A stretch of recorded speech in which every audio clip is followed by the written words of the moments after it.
அரசியல் விமர்சகர்னு சொல்லிட்டு இருக்க சில பேரு அவங்க ஏதாவது சம்பந்தம் யோசிச்சு சொல்லுவாங்க. நான் அரசியல் விமர்சகர் கிடையாது. நான் கட்சியுடைய செய்தி தொடர்பாளர். என் கட்சியுடைய குரலை தான் நான் பேச முடியும். நடக்கிற ஒன்றை பத்தி உள்நோக்கம் கண்டுபிடிக்கிறது, உரை சொல்றது, சரி சொல்றது இல்லை. அது திரும்ப திரும்ப பேசிட்டு இருக்க ஒரு விஷயம் இல்லை, மறக்க வேண்டிய விஷயம். எங்களால முடிஞ்சது செய்யன்னு சொல்லிட்டு ஒவ்வொருத்தருக்கும் 1 லட்சம் ரூபாய் நாங்க கொடுத்தோம். வானம் நேயர்களுக்கு வணக்கம். இன்னைக்கு நம்ம கூட டைரக்டர் முரளி அப்பாஸ் தான் இருக்காங்க. அவங்க கிட்ட 2026 தேர்தலை பத்தியும் அவரோட திரைத்துறையை பத்தியும் கேட்டு தெரிஞ்சுக்கலாம் வாங்க. வணக்கம் சார். சார், போன தேர்தலில் பாத்தீங்கன்னா டிஎம்கே மக்கள் நீதி மையம் 2 பேருமே எதிர்கட்சியா இருந்து போட்டிட்டீங்க. இப்போ 2 பேரும் ஒரே கட்சியா இருந்து தேர்தலை சந்திக்க போறீங்க. சோ எந்த அளவுக்கு உங்களோட சப்போர்ட் கொடுப்பீங்க சார்? இல்ல, இந்த உறவு ஏற்பட்டு இப்ப உடனடியாக ஏற்படல. 2024 பாராளுமன்ற தேர்தலே நாங்க கூட்டணி போயிட்டோம். அதுக்கப்புறம் அதுல எங்களுக்காக ராஜ்யசபா ஒதுக்கீடு பண்ணாங்க.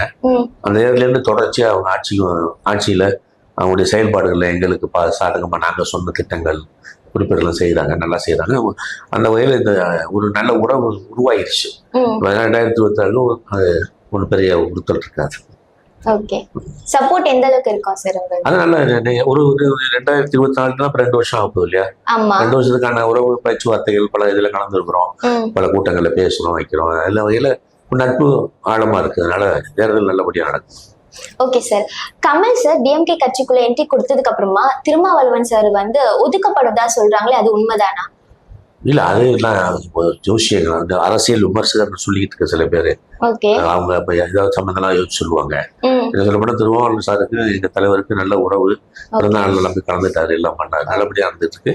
இதுவும் இந்த திராவிட முன்னேற்ற கழக தலைமையில கூட்டணியில சின்ன சின்ன பேச்சுகள் கூடுதல் குறைச்சலா இருக்கும் வழியே உறவா இருந்துட்டு தான் பேசுவாங்க. உறவுக்கான பங்க வர்ற மாதிரி எதுவும் நடக்காது. Okay sir, super sir. அடுத்ததா இந்த வாட்டி டிஎம்கே எத்தனை தொகுதியில நிற்கிறதுக்கான சான்சஸ் இருக்கு? ஒரு 170 தொகுதியே நிற்கும். இல்ல, இது நம்ம பேசுற விஷயம் கிடையாது. நான் கட்சியோட செய்தி தொடர்பாளர். அந்த கூட்டணியில் எங்க கட்சி இருக்கு. அவங்க 234 தொகுதியை எல்லாருக்கும் அவங்களுக்கு விருப்பப்படுற அளவுக்கு ஒதுக்கி அவங்களும் ஆட்சியை கைப்பற்றுவதற்கான அளவுக்கான தொகுதி நிற்பாங்க. அதனால இது அவங்க தலைவர்களா பேசிக்கிட்டு அறிவிக்கிறோம் சொல்ல முடிய நான் ஒண்ணு அதை பத்தி சொல்ல முடியாது. Okay sir. நீங்களும் கமல் சாரும் அப்புறம் கட்சியில இருக்கிற எல்லாருமே கரூர் விஷயத்துல பாதிக்கப்பட்ட மக்களை போயிட்டு கரூருக்கு போயிட்டு நீங்க பாத்தீங்க அப்படின்னு கேள்விப்பட்டோம். சோ பார்க்கும்போது அந்த மக்கள் உங்ககிட்ட என்ன மாதிரி ஆதங்களை கொட்டினாங்க சார்? இல்ல, ஒரு எது காரணம், எப்படி நடந்துச்சு, இது எல்லாத்துக்கும் ஒரு உயிர் போயிருக்குங்கிறத அங்க நம்ம பார்க்கணும். அந்த குடும்பத்துல ஒருத்தவங்க தன்னுடைய இழப்போட இருக்க நாங்க பார்த்தோம். எங்களால முடிஞ்சது செய்யன்னு சொல்லிட்டு ஒவ்வொருத்தருக்கும் 1 லட்சம் ரூபாய் நாங்க கொடுத்தோம். ஒரு குடும்பத்துக்கு 1 லட்சம். ஒரு இறந்தவருக்கு 1 லட்சம் குடும்பம் 41 பேர் 41 லட்சம் ரூபாய் கொடுத்தோம். அது கொடுத்த கூட நாங்க பெரிய அறிவிக்கல. சரி, அது 6 பேருக்கு செக் கொடுத்தா அவங்க குடும்பத்துக்கு வரும், அவங்களுக்கு கேட்டு போட்டு செக்கா கொடுத்துட்டோம்.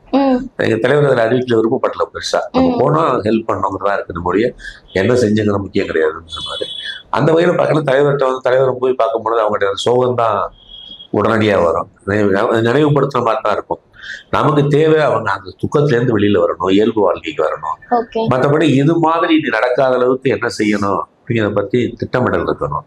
அது நம்ம எப்படி நடந்துக்கணும், அரசியல் கட்சியாளர் இதைத்தான் பரிசீலனுடைய அது திரும்ப திரும்ப பேசிட்டு இருக்க ஒரு விஷயம் இல்லை, மறக்க வேண்டிய விஷயம். ஓகே, மக்கள் அந்த இடத்துல ஏதாவது சொல்லிருப்பாங்களே இதனாலதான் இப்படி நடந்துச்சு அப்படின்ற மாதிரி எதை பத்தி அவங்க சொன்னாங்க? கூட்ட நெரிசல் தான் சொல்ல முடியும். நெரிசல்ல தான் மூச்சு திணறல் நடந்தது. அதுக்கு என்ன காரணங்கள்லாம் நாங்க ஒண்ணு கேட்டுக்கல. இது இன்னொன்னு விசாரணையில இருக்க விஷயங்கள். அது யாராவது சொன்னா அவங்களே தான் பதில் சொல்ல போறாங்க, சாட்சி சொல்ல போறாங்க. அங்க இருந்த நீதி காவல்துறை, அரசு, அந்த ஃபங்க்ஷன் நடத்தினவங்க எல்லாருக்கும் அதில் பதில் சொல்லி கட்டாயம் இருக்கு. அவங்க சொல்லுவாங்க, நீதிமன்றம் சரியான தீர்ப்பு கொடுக்கும். நம்மளை பொறுத்த வரைக்கும் ஆறுதல் சொல்ல போனோம், நம்மளால செஞ்ச ஒரு உதவியை செய்ய போனோம், அவ்வளவுதான். சந்தோஷப்பட்டாங்களா மக்கள்? Okay sir. இப்ப பாத்தீங்கன்னா விஜய் அவர்கள் அந்த கரூர்ல பாதிக்கப்பட்ட குடும்பங்களை சென்னைக்கு வரவழைச்சு பார்த்திருக்காரு. அது எல்லாருமே தப்பு, இவர் எப்படி இந்த மாதிரி எல்லாம் பண்ணலாம் அப்படின்னு கேக்குறாங்க. சோ உங்களோட கருத்து என்ன சார்? சரி அவர் பண்ணது அது தப்பு ரைட்டுங்கிறத விட இவர் கூப்பிட்டுக்கார அவங்க வந்திருக்காங்க, ஆறுதல் சொல்லி அனுப்பியிருக்காரு. அந்த தரப்புல இருந்து அதை பத்தி ஒன்றும் பெருசா உறுத்தல் இல்லை. அவங்களுக்கு உறுத்தல் இல்லாத விஷயத்துக்கு நம்ம ஏன் உறுத்தல் பேசணும்? அது அவங்க பாடு, அவங்க அவங்க கட்சியில இருக்கவங்க தான் அந்த கூட்டத்துக்கு வந்திருக்காங்க, அவங்க தான் இறந்திருக்காங்க. சம்பந்தப்பட்ட தலைவர் கூப்பிட்டுருக்காரு, பேசியிருக்காரு, அவங்க உதவி செஞ்சிருக்காரு. அவங்களுக்கு அதுல போதுமானதா இருக்கேன், நம்ம போயிட்டு அதில் பேச என்ன இருக்கு? ஆனா நிறைய பேர் வந்து இந்த நியூஸ்ல எல்லாம் என்ன சொல்றாங்கன்னா விஜய் சார் எங்களை பார்த்த உடனே காலில் விழுந்துட்டாரு அப்படின்னு சொல்றாங்க. சப்போஸ் அவர் காலில் விழுந்தது உண்மையாவே இருந்தாலுமே அது வந்து தேர்தல் வரப்போகுது அப்படின்றதுக்காக ஓட்டுக்காக பண்ணிருப்பாரா? ஆனா இது ஒரு எனக்கு உடன்பாடு இல்லாத எங்களுக்கு உடன்பாடு அரசியல் நடக்கிற ஒன்றை பத்தி உள்நோக்கம் கண்டுபிடிக்கிறது, உரை சொல்றது, சரி சொல்றது இல்லை. நமக்கு ஒரு கட்சி இருக்கு, நாம சில திட்டங்களோட இருக்கோம். நம்ம தலைவர் ராஜேஷ் எம்பியா இருக்காரு. இந்த எலெக்ஷன்ல நிக்க போறோம், சில வாய்ப்புகள் கிடைச்சு பிரதிநிதித்துவம் கிடைக்கும். மக்கள் பிரச்சனை பேசி மக்களுக்கான தீர்வு சொல்லி தான் கட்சி ஆரம்பிச்சிருக்கோம். இன்னொரு கட்சியில அது பொது நிகழ்வு, இழப்புங்கிறது எல்லாருக்கும் பொதுவானது, அதை பார்த்தேன். மற்றபடி ஃபர்தரா அவங்க என்ன பண்ணிட்டு இருக்காங்க பார்த்து அது விமர்சனம் பண்றதுக்கு நான் வந்து அரசியல் விமர்சனம் கிடையாது. நான் ஒரு கட்சியுடைய செய்தி தொடர்பாளர். என் கட்சியுடைய குரலை தான் நான் பேச முடியும். ஆனா அது எனக்கு தேவையில்லாத ஒன்று. ஓகே யுவர்ஸ், இன்னைக்கு நம்ம டைரக்டர் முரளி அப்பாஸ் கிட்ட நிறைய விஷயங்கள் கேட்டு தெரிஞ்சுக்கிட்டோம். இதே மாதிரி வேற ஒரு வீடியோல நான் உங்களை பார்க்குறேன். நன்றி.